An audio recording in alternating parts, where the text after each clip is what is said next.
Here's my Skag SW 48-inch machine with a 17 horsepower Kawasaki engine. Normally they come with a 16, but mine happened to be lucky and get the extra horsepower. I'll show you right now. Starts right up, one pull. The choke. Pull the key. Put the choke down. It runs great. Cuts great. A little big with the catcher, but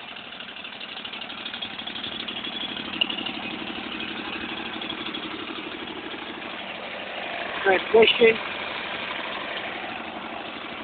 the throttle control, belt there. I'll let you hear how it sounds.